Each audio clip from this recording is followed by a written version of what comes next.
Hello, welcome to me.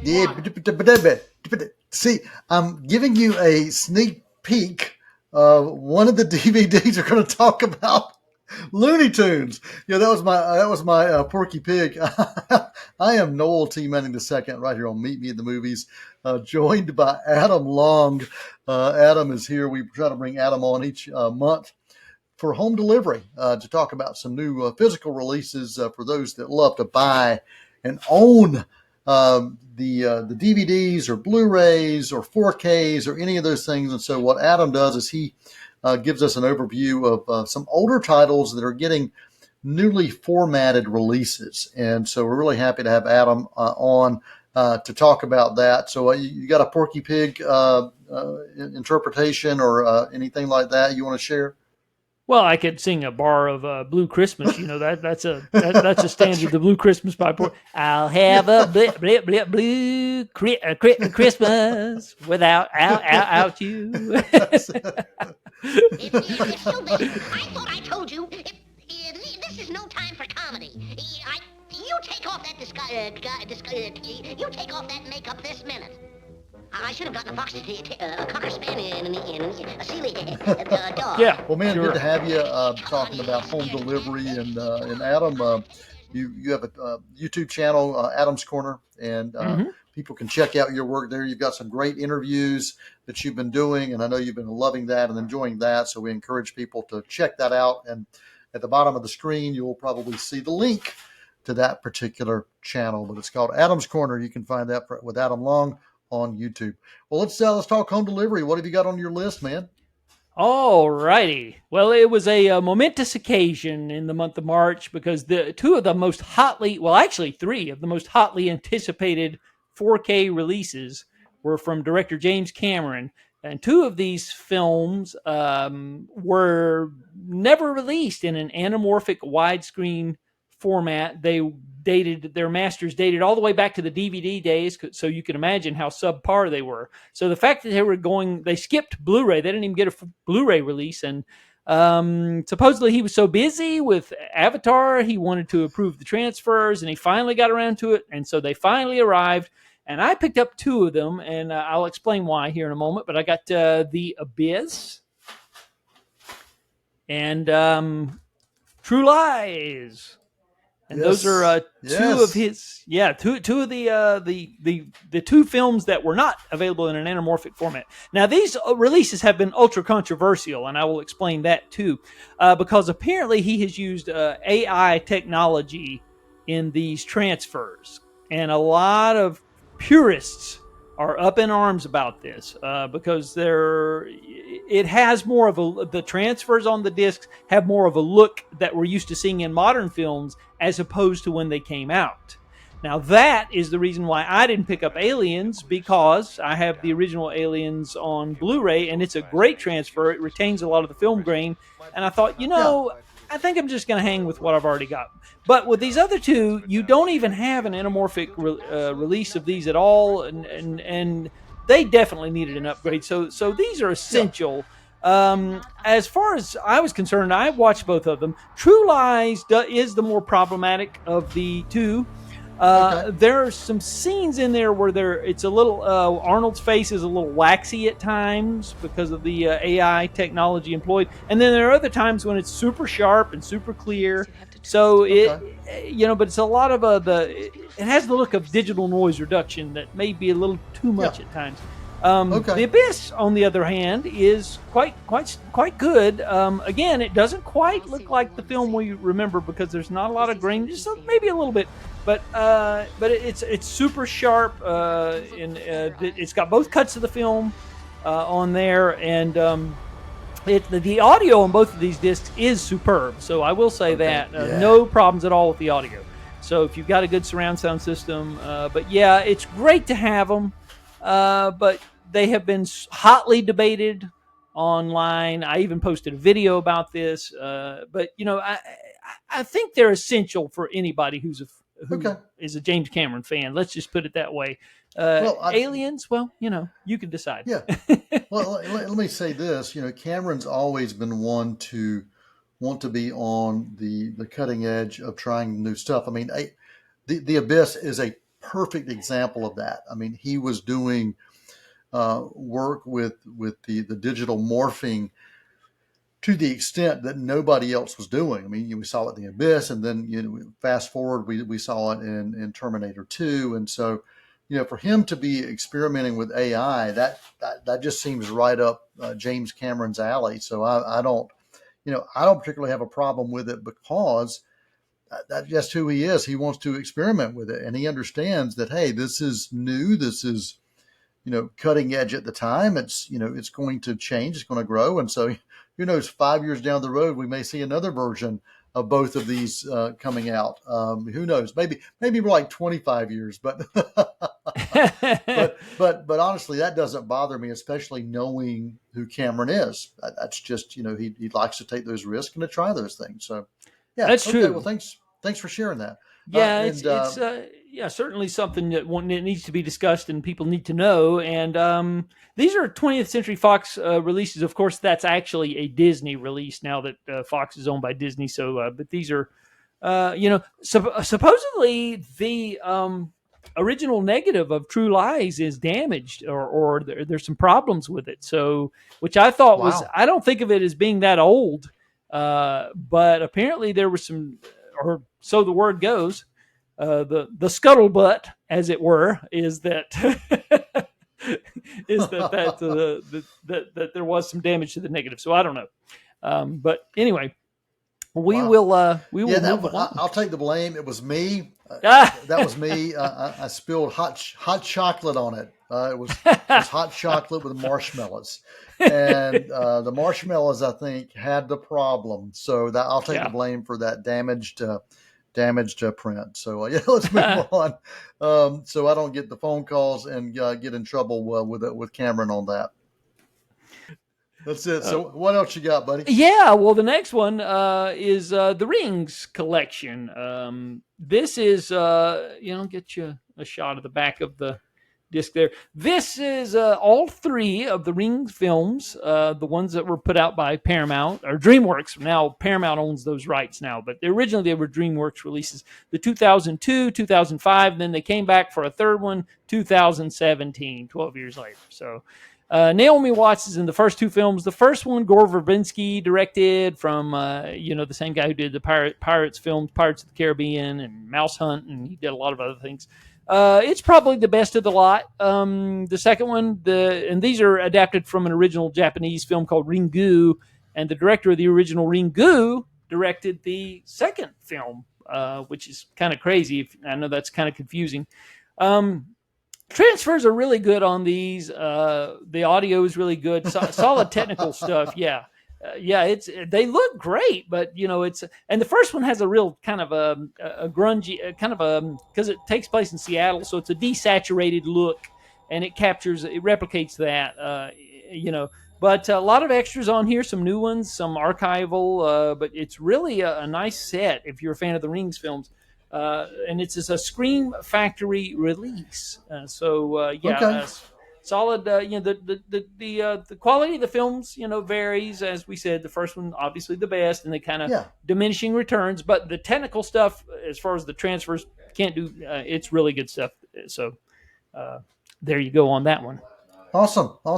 Well, I think the next one on our list goes to a 1988 film that back in 2011 was selected for preservation for the National Film Registry, Library of Congress, Stand and Deliver, and based on a true story. Yes, this is a Warner Archive release, and they do some good work over there at Warner Archive.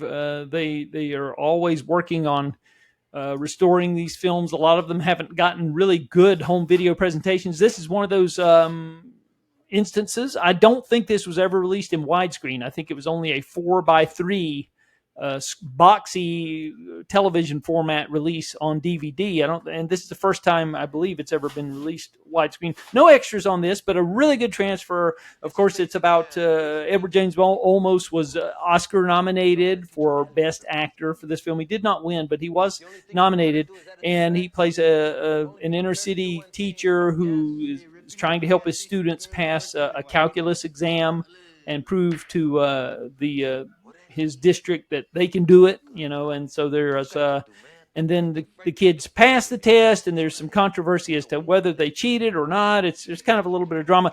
The elements of the film that don't succeed as well for me are the subplots with the kids, like their romantic entanglements and all of that stuff. But it's the classroom stuff is good, but it kind of, when it veers away from that, it kind of loses me a little bit. But it's a solid performance by Edward James Olmos, and really Lou Diamond Phillips, who also did La Bamba around this time. He's really good in this too. He's one of the students.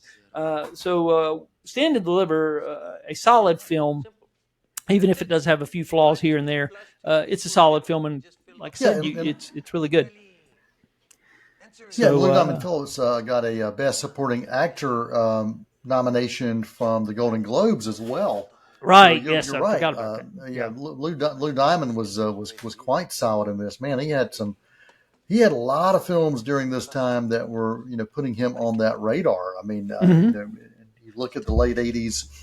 Early '90s, you've also got him in the Young Guns. I mean, he was making a name for himself, and over the years he's continued to act, and he's transitioned from going to doing independent films and doing television as well. So the film is Stand and Deliver, and it also won the Independent Spirit Award for Best Feature back in 1988 as well. And do you know where the title came from? I do not actually. It was a Mr. Mister song, and from 1987. And that film, that song shows up in the film's ending credits. I don't know if it's on the credits in in this release or not, but I think it is the original credits. Yeah, I just didn't pick. I didn't make the connection. How stupid of me! And you're the music guy, man. You're the music guy. Well, I'll tell you what. We're going to take a quick intermission. We're going to come back with more with Adam Long as we're talking home delivery films that you may want to grab that you can enjoy at home. So stick around. We'll be right back. Won't you come and meet me at the movies? Won't you come and watch a flick? Hi, I'm Steve Putnam, and I'd like to invite you to join me for the next Talk of the Town. Each week I get to meet with some of the most interesting people in Cleveland County. And each show is packed with information you need to know to stay connected to our community. From promoting upcoming events to discussing local subjects that impact you, Talk of the Town has a little something for everyone. Plus, we're on every day, so it's easy to catch up with us. That's Talk of the Town, every day, every week, right here on C19 TV, Cleveland County's channel. Hi, I'm Shara Miller, the host of Artworks. Each month we bring to you wonderful, talented artists from here in Cleveland County and the region. We have artists, we have potters, we have painters, we have musicians, we have actors. We just have wonderful artists that come to you and tell you about all that they're doing, their creativity, what inspires them. Join me here on Artworks each month on C19. You can also watch us online at c19.tv. At CCC, we're all about training students for exciting careers. Our Barber Academy is a great example. Did you know jobs for barbers, stylists, and other related fields are increasing? Competition for the best jobs will be strong. With your CCC training, you'll have a definite edge. Our courses give you the skills and knowledge you need to sit for North Carolina's Apprentice Barber exam. To move up the ladder, you need at least 1 year of on-the-job training before you take the state's registered barber exam. If you pass, it's official. You'll be a registered barber. While private barber schools can cost $10,000 or more, CCC makes it affordable.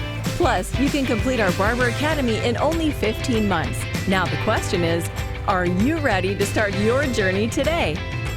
Won't you come and meet me at the movies? Won't you come and watch a flick? Hello, welcome back to Meet Me in the Movies. Noel T. ManningII here, hanging out with Adam Long from Adam's Corner, and also a longtime friend. And we bring Adam on every month to talk home delivery. So you can find out some things that you can that you maybe forgot about. Maybe you never saw them, and you're getting a chance to see them in a new fashion. So. Adam, before the break, we talked True Lies, The Abyss, The Ring Collection, and also Stand and Deliver. So what else have you got on your radar, man? Oh, we got a few other treats here. Another Warner Archive. We'll move along to another one of theirs. And that would be the Looney Tunes Looney Tunes Collector's Choice, Volume 3. Now, these, there's been a lot of Looney Tunes that have been issued on discs over the years, DVD and Blu-ray. But what makes this series different is that these are cartoons that have never been commercially available on a disc-based format.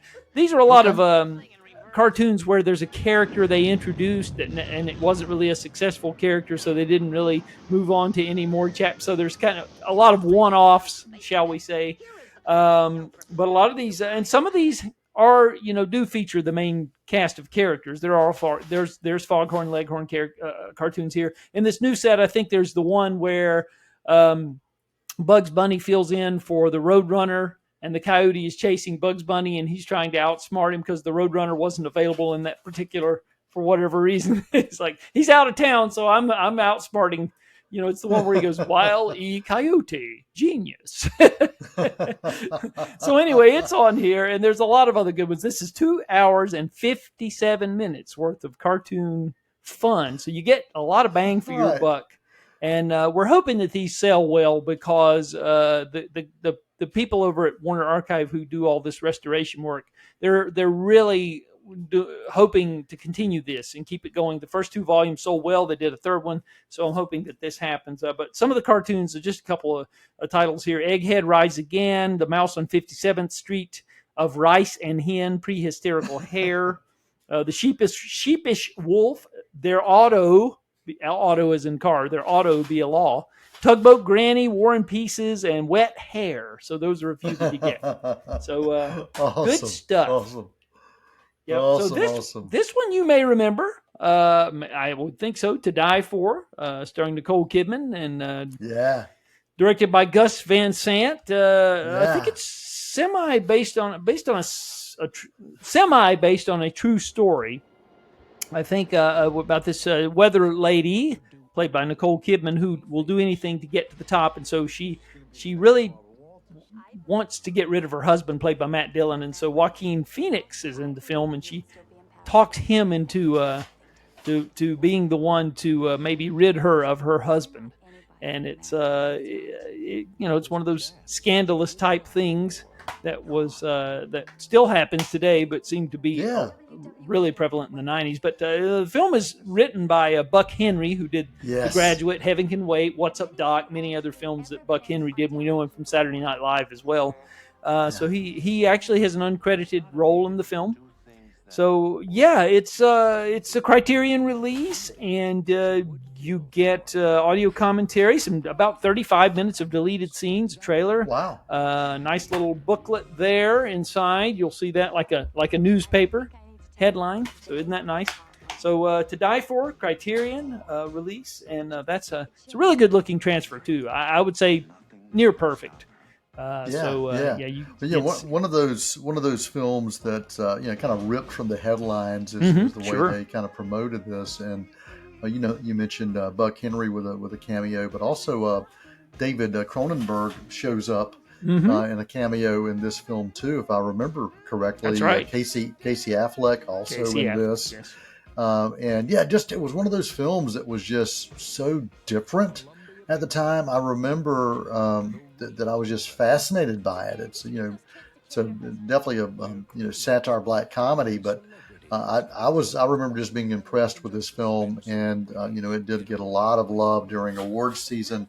Got a lot of recognition for sure, and original music by Danny Elfman.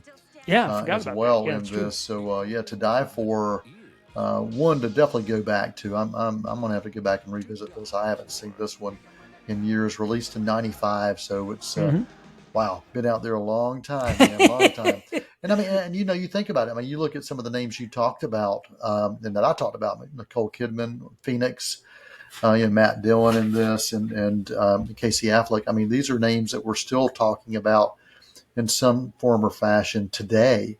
All these years later. So I think that's a tribute to kind of their longevity and kind of who they are, and kind of what they do. Yeah, a testament to their staying power as it is. Absolutely. All right. Yeah, it's like I said, a solid release. You probably remember this one too, Changing Lanes from 2002. And this is another a Affleck. new, Kino Lorber, Samuel L. Jackson, Ben Affleck, originally a Paramount release, but now on Kino Lorber. They've done a 4K Ultra HD. This is an interesting film. It's one of those films where it's about two different people, different classes in society, different things going on in their lives. Ben Affleck's a lawyer. Samuel L. Jackson's trying to get he's going to a custody hearing to get his kids back, and they have a car bump up, and Affleck is on his way to a case. He can't be late, and he says, "Here's a blank check, just take it." And Sam Jackson says, "Well, let's do it the right way." And no, I don't have time for that. And so that just leads to an escalating all-out war of one-upsmanship, as it were. And the movie is careful in that it doesn't really paint either one of them as the villain. They're equally at fault. It doesn't really take sides. It's directed by Roger Michell, who also did Notting Hill. He recently passed away, unfortunately. This is a really good movie, I would say. And co-written by Michael Tolkien, who did a lot of stuff. He did The Player for Robert Altman in '92, I think it was. So, you get the Making of Changing Lanes featurette and archival commentary by the director and deleted extended scenes. Really good transfer, near perfect, I would say, again. So, and some great supporting cast as well. Amanda Peet, William Hurt, Sidney Pollack, Tony Collette. So, nice supporting cast in this movie as well. I'd forgotten this movie was that old. I mean, 2002. But I remember this, and again, we're talking about two lead actors, Ben Affleck and Samuel L. Jackson, who are still going strong today, all these years later, and both of them have found ways to dive into the superhero category. You got Nick Fury and you got Batman there on the same screen. So there you go, man. That's right. Well, we got another one here. It's another 4K Ultra HD release, considered to be one of the best football films in movie history, is what a lot of people consider it to be. It's a terrific transfer of North Dallas 40 from Kino Lorber. This is originally a Paramount release as well. Mac Davis in this, the singer-songwriter Mac Davis, also quite good in this film. It's essentially about Nick Nolte's a football player who's taken a lot of hits, and his body's feeling the brunt of all these calamities that have befallen him in his football career, and he's trying to figure out a way what he's going to do next in his life. And so it's kind of for me, it's a little bit, its reputation really didn't hold up for me as much as has been talked about. It's a good movie, but I don't think it's quite as great as everybody says it is. But great performances, though. Like I said, Mac Davis is great. Nick Nolte is great. And Charles Durning in this as well. Bo Swenson, G.D. Spradlin, Steve Forrest. Like I said, again, perfect transfer, I would say. The audio and video are pretty stunning on my system anyway. Audio commentary here with the director and a couple of featurettes with the director remembering this. So, North Dallas 40. It's one of those essential football films that people talk about. Yeah, based on the semi-autobiographical novel by Peter Gent, who was a Cowboys receiver in the late 60s. And so he definitely infused his memories of being a professional football player. And I think many of those came through. This is one that I remember watching initially when it came out and was just kind of fascinated by it because of its approach to looking at professional sports. And North Dallas 40, looking forward to that for sure. Yeah, it's like I said, it's an interesting film. Like I said, it kind of meanders. It takes its time going where it's going. So if you're expecting something that's got this really super fast pacing, you're not going to find it here. But interesting nonetheless. Right, exactly. So well, good. Well, now we do have time if you want to dive into one more release. Sure. Well, we've got one thing I wanted to talk about was The Manchurian Candidate, which is a remake with Liev Schreiber and Denzel Washington, and you also had John Voight in this, and Meryl Streep. And it's the original film was about somebody being brainwashed to kill I think it was the president in the original. I can't remember what what it is. But anyway, it was a Korean War vet in the original. This one, it's an Iraq War vet. Desert Storm, I think it's. So Denzel Washington is on the case trying to figure out what's going on here. It's directed by Jonathan Demme, who had done Silence of the Lambs about a decade earlier and won the Oscar. And it's, a lot of people were like, why remake The Manchurian Candidate? It's a classic film. But I think he does a pretty good job. It's not as good as the original film, but it's good for as far as an updating of that material. I think it works on its own terms, and it's, again, terrific transfer. Kino Lorber doing the work here. Good stuff. So yeah, I think both of those films, the original and that one, both stand on their own. I think they're both solid films because they do speak to different time periods, and that's one of the things you can do with a film like that is you can speak to different wars. And I think they did that incredibly well. So I was like you, and others initially. Wow, it's a classic film. If you're going to remake a classic, you got to do it right. You got to find a way to make it fresh and make it yours. And I think they did that. I think they did that. Awesome. Well, Adam, we are out of time right here on Meet Me at the Movies, and appreciate you spending time with us talking home delivery and taking a look at what people can check out. And old titles that have found ways to become new yet again. Adam, you can find him online. And so, Adam, what's the best way people can check you out? Give us a quick overview of where people can find you. Well, if you go to YouTube, you can just type in Adam's Corner. You'll find my channel there.